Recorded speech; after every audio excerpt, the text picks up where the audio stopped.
What happens when a country music superstar and a beloved morning show host clash on live television? The answer is more explosive than anyone could have imagined. Jason Aldean, known for his chart-topping hits and no-nonsense attitude, sat down for what was supposed to be a routine interview on the Today Show with Roker. But within minutes, the conversation took a turn that left the entire studio in stunned silence. Voices were raised, accusations flew, and before anyone knew what was happening, Aldean was ripping off his microphone and walking off set. This wasn't your typical celebrity interview gone wrong.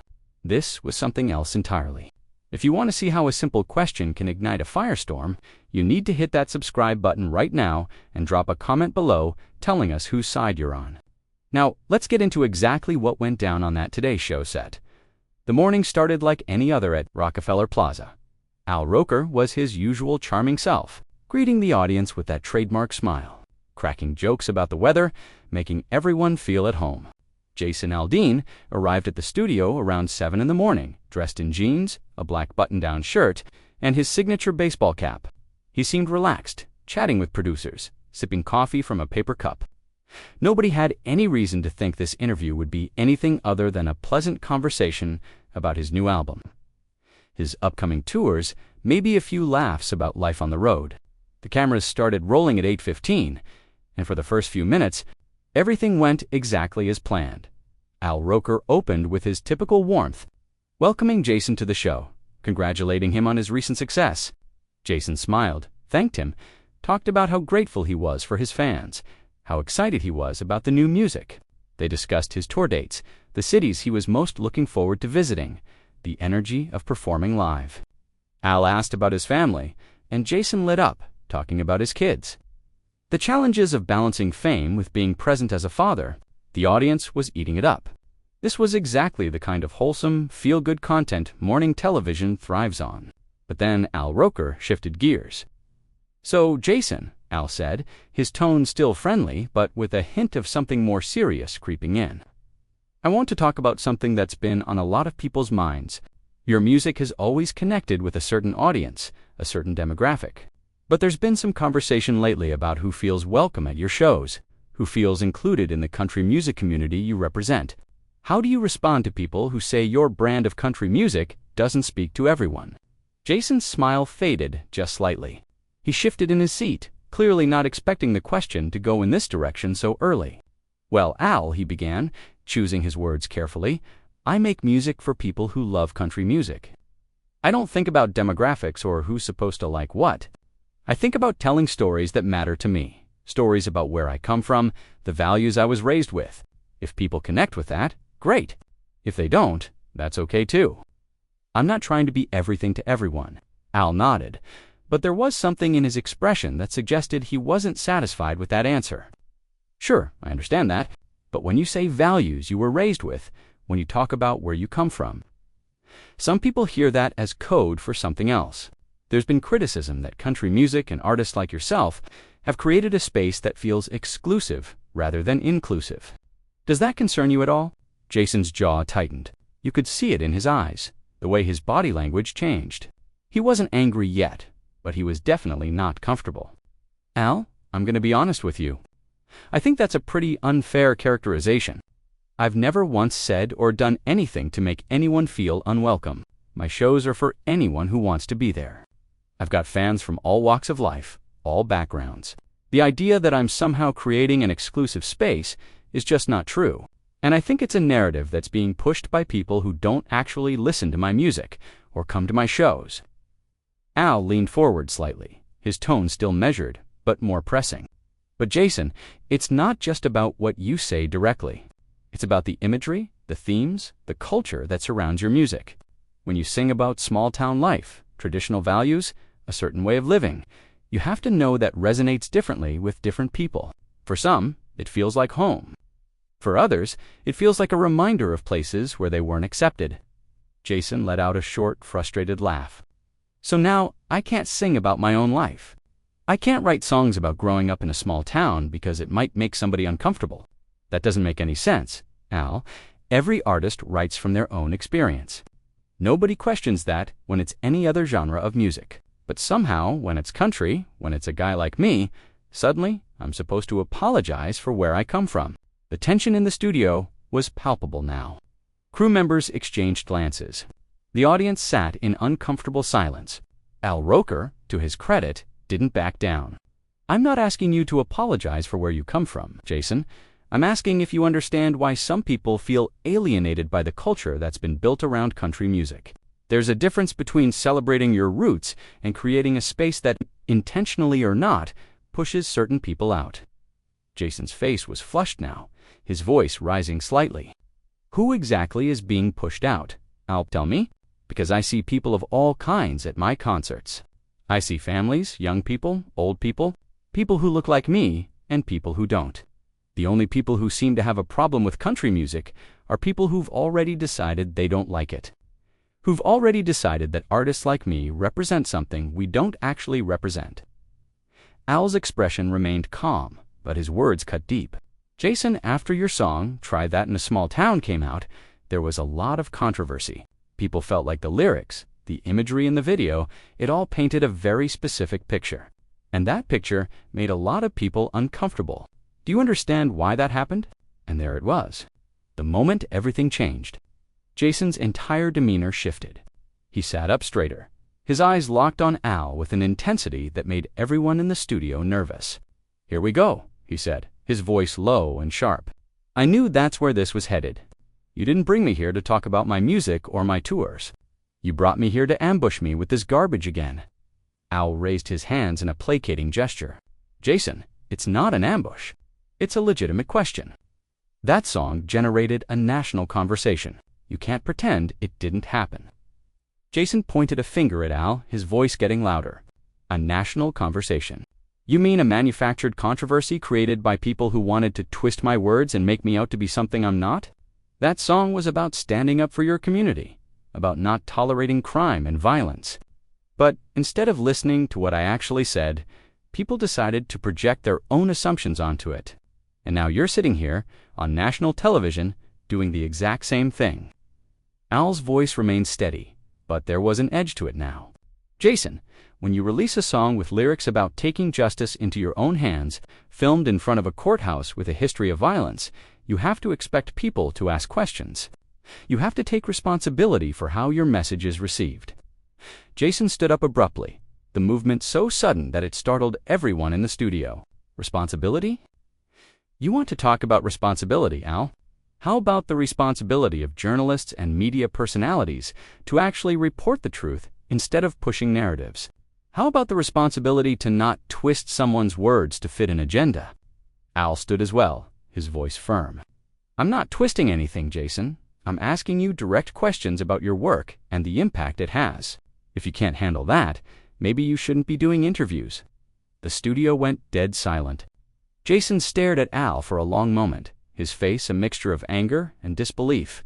You know what, Al? You're right. I shouldn't be doing this interview, because this isn't an interview. This is a setup. Jason reached up and grabbed his microphone pack, fumbling with the clip on his belt. A producer rushed forward, trying to calm the situation, but Jason waved him off. Al Roker stood his ground, his arms crossed, watching as the country star struggled with the equipment. The audience sat frozen, unsure if they should react, unsure if this was somehow part of the show, but the look on everyone's faces made it clear this was real, this was happening, and nobody knew how to stop it. Jason, come on, Al said, his voice softer now but still firm. Sit back down. Let's talk about this like adults. Jason finally got the microphone pack unclipped and tossed it onto the chair he'd just vacated. Talk about it like adults.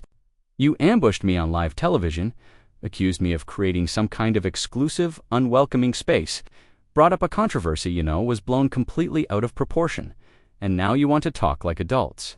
No, Al, I'm done. I came here in good faith, and you turned this into a hit piece. Al shook his head slowly. This isn't a hit piece, Jason. These are questions that your fans, your critics, the general public, they all want answered. You're a public figure with a massive platform. You don't get to just dismiss legitimate concerns because they make you uncomfortable. Jason laughed bitterly, running his hand over his face. Legitimate concerns. You keep saying that like it means something. Let me ask you something, Al. Have you ever actually listened to that song all the way through? Have you read the lyrics without someone telling you what to think about them?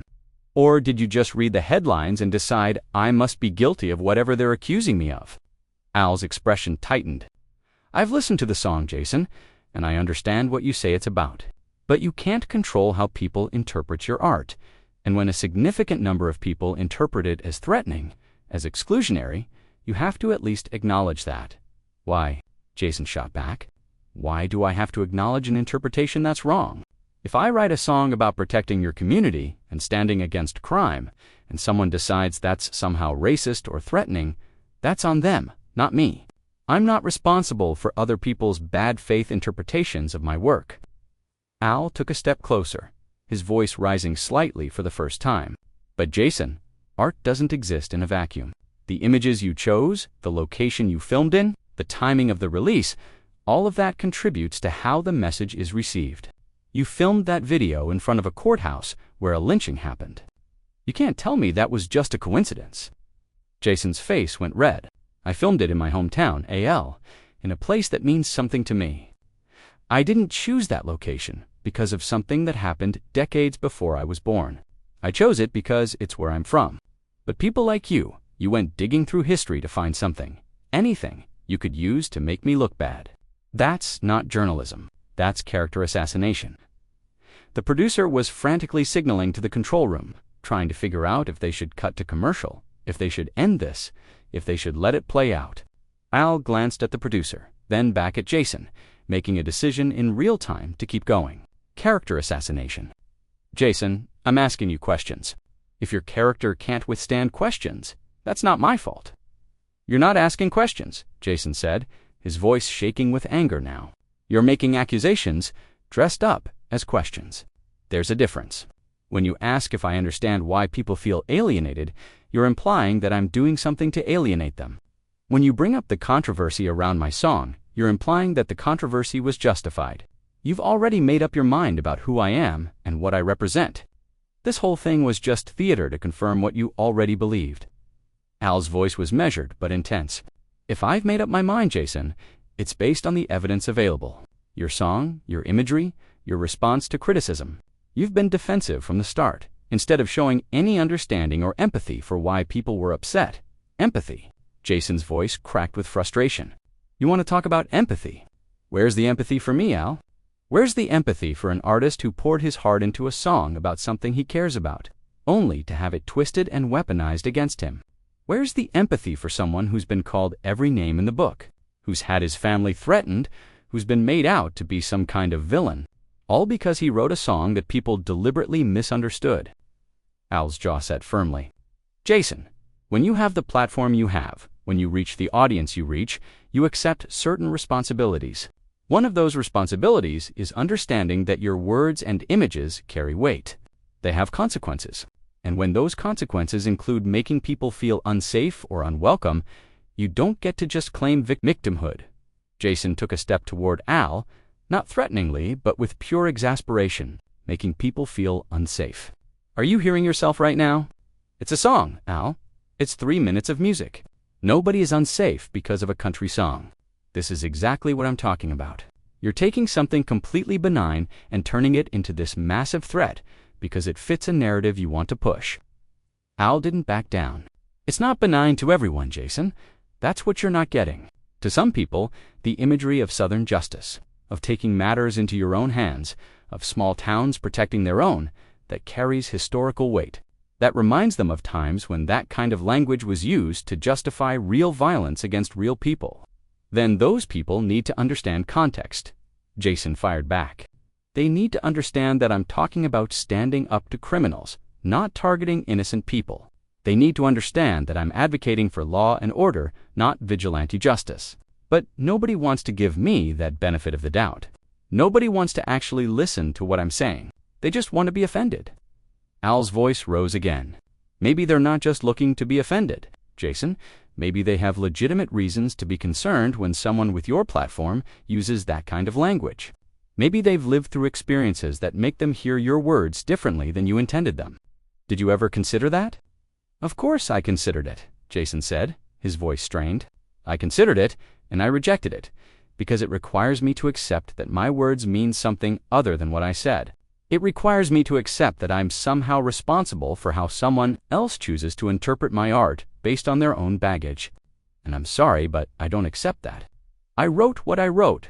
I said what I said. If people want to twist it into something else, that's their problem, not mine. The audience was completely silent now, every eye glued to the two men facing off in the middle of the set. This had gone so far beyond a typical interview that nobody knew what to do.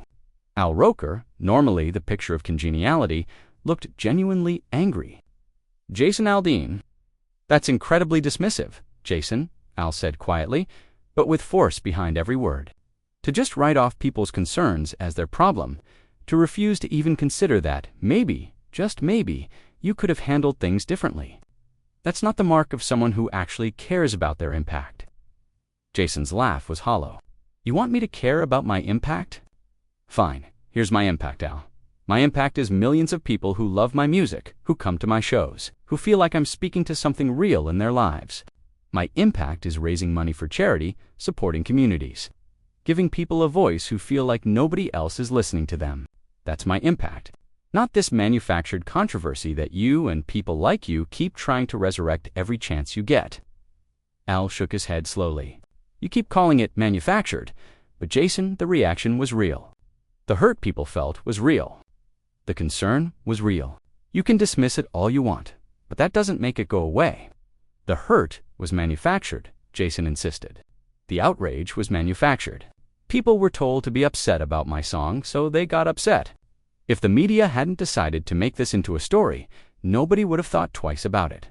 But you all needed a villain, and I was convenient.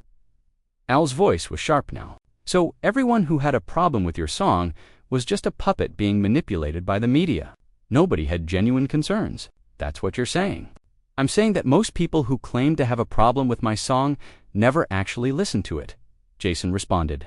They read a headline, saw a screenshot, heard someone else's interpretation, and decided I was guilty. That's not genuine concern. That's mob mentality. Al pointed at Jason, his frustration evident. You know what I think, Jason?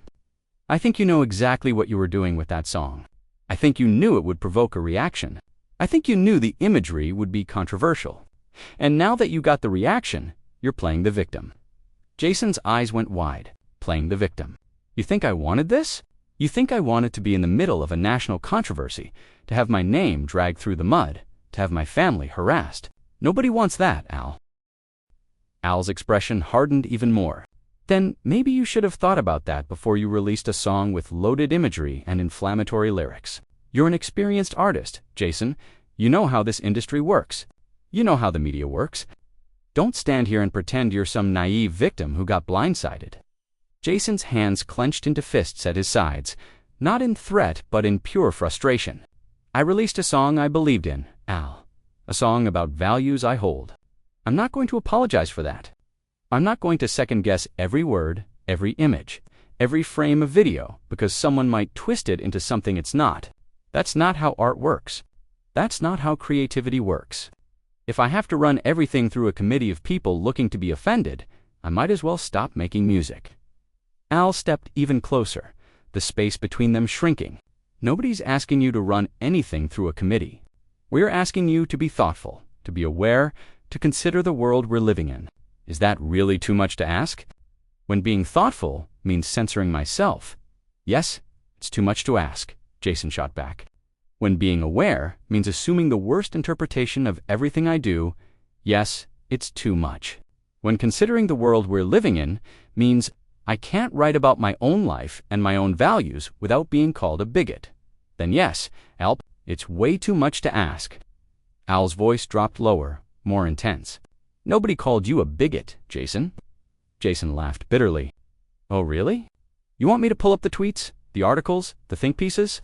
You want me to show you exactly what people called me? Because I guarantee bigot was one of the nicer terms. But sure, let's pretend that didn't happen. Let's pretend this whole thing was just people politely expressing concern. Those were individuals on social media, Al countered. I'm talking about legitimate criticism from people who actually analyzed your work. Legitimate criticism, Jason repeated, his voice dripping with sarcasm. Right. Because writing an article about how my song is secretly about lynching, that's legitimate criticism. Claiming that I'm dog-whistling to racists, that's legitimate. Saying that I'm dangerous and my music should be pulled from the radio, that's all just thoughtful analysis. Give me a break, Al. Al's composure was cracking now, too. You're exaggerating what was said to avoid dealing with the actual substance of the criticism. That's a deflection tactic, Jason, and it's beneath you. I'm exaggerating. Jason's voice hit a new level of intensity. I lived through this, Al. I read every article, every post, every comment. I know exactly what was said about me. And now you're standing here telling me I'm exaggerating, that I'm deflecting, that I'm not taking responsibility. What exactly do you want from me? I want you to acknowledge that your song affected people negatively, Al said, his voice firm and unwavering. I want you to show some understanding that your platform comes with responsibility. I want you to stop acting like everyone else is the problem and you're just an innocent bystander. Jason stared at Al for a long moment, his chest rising and falling with heavy breaths. You want me to acknowledge that my song affected people negatively? Fine, my song affected people negatively. There, are you happy now? Does that fix everything? Does that make all the death threats and the attacks on my family go away? Al shook his head. It's not about making anything go away. It's about growth, about understanding, about being better. Being better, Jason repeated slowly. You know what, Al? I've spent my entire career trying to be better. Trying to write better songs, put on better shows, be a better person. But apparently, none of that matters, because I wrote one song that people decided to be upset about. One song, ALL, and now my entire character, my entire career, everything I've done, it all gets erased because of one song that people deliberately misinterpreted. Al's voice was steady, but heated. It's not erased, Jason, but yes, when you have a moment, that's significant, that controversial, it defines you until you properly address it. And you haven't. You've been defensive and dismissive from day one. Because there was nothing to address, Jason practically shouted now, his voice echoing through the studio. I didn't do anything wrong, Al. I wrote a song. That's it. I wrote a song about values I believe in, filmed a video in my hometown, released it like I've released dozens of other songs. The only difference is that this time people decided to make it into something it wasn't. And now you're standing here telling me I need to address it. I need to apologize.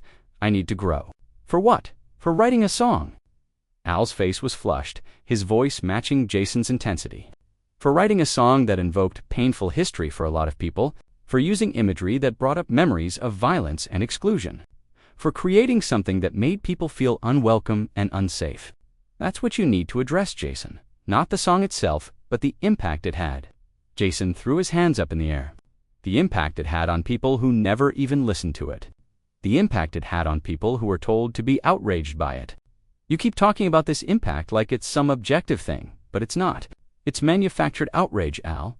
It's people who already didn't like me or my music finding a reason to attack, and you're giving them a platform to do it. I'm giving you a platform to explain yourself, Al corrected. And instead of taking that opportunity, you're attacking me, attacking the media, attacking everyone except yourself. You're not even willing to consider that maybe you made a mistake. Because I didn't make a mistake, Jason said, his voice hoarse now from the intensity of the argument. I made art. I expressed myself. I stood for something I believe in. If that's a mistake in your eyes, then I guess I'm guilty. But I'm not going to stand here and pretend I did something wrong when I know in my heart I didn't. Al took a deep breath, trying to regain some composure. Jason, listen to me. I'm not your enemy here. I'm trying to have a conversation that needs to be had. Country music has a complicated history. Your genre, your industry, it's been exclusionary for a long time. And whether you intend it or not, when you release a song like Try That in a Small Town, you're tapping into that history. You're reminding people of that exclusion. Can you at least understand that? Jason's voice was quieter now, but no less intense. Country music has been exclusionary. Al, country music is one of the most welcoming communities I've ever been part of. We celebrate our artists, we support each other, we bring people together. The idea that we're somehow exclusive is just another narrative that gets pushed by people who don't actually participate in our community. But, Jason Al pressed on, there are black artists, Latino artists, LGBTQ artists who have spoken about feeling pushed out of country music, about not being accepted, about having to work twice as hard for half the recognition. Are they all lying? Are their experiences not valid? Jason's jaw clenched. I'm not saying anyone's lying. I'm saying that their experience isn't universal. I'm saying that just because some people feel that way doesn't mean the entire genre is racist or exclusionary. There are challenges in every industry. There are biases everywhere. But to paint all of country music and artists like me as the problem, that's not fair and it's not accurate. Al's voice rose again. But when those artists speak out, when they share their experiences, you and artists like you get defensive instead of listening. You make it about yourselves instead of hearing what they're saying. That's the problem, Jason. It's not just about one song. It's about a pattern of behavior, a refusal to acknowledge that there might be issues that need to be addressed. Jason shook his head violently. There you go again. A pattern of behavior. You're making these sweeping accusations without any evidence. What pattern? What behavior? I've never discriminated against anyone. I've never said or done anything to exclude anyone from country music. But because I won't bow down and confess to sins I didn't commit, I'm part of the problem. That's insane now. The tension between them was at a breaking point. They were standing close enough now that the cameras were struggling to keep both of them in frame. The crew was paralyzed, unsure whether to intervene or let this play out. This had gone so far beyond a normal interview that there was no roadmap for how to handle it. It's not insane, Al said, his voice low and dangerous now. It's accountability. And if you can't handle being held accountable for your work and your words, then maybe you shouldn't be in the public eye. That was it. That was the final straw. Jason's face went from red to almost purple. His eyes were blazing. Accountability. You want to talk about accountability, Al? How about your accountability? How about the accountability of the media that destroyed my reputation over a song? How about the accountability of people like you who sit in judgment without knowing the first thing about who I am or what I stand for? Where's that accountability? Al didn't flinch. I'm accountable to the truth, Jason, and the truth is that your song caused harm, whether you want to admit it or not. The truth, Jason said, his voice shaking, is that you and everyone like you decided what my song meant before I even had a chance to explain it. Asterisk, so what do you think? Was Jason right to walk away? Or should he have stayed and continued the conversation? Was Al out of line with his questions? Or was he just doing his job as a journalist? Hit that subscribe button and drop your thoughts in the comments below.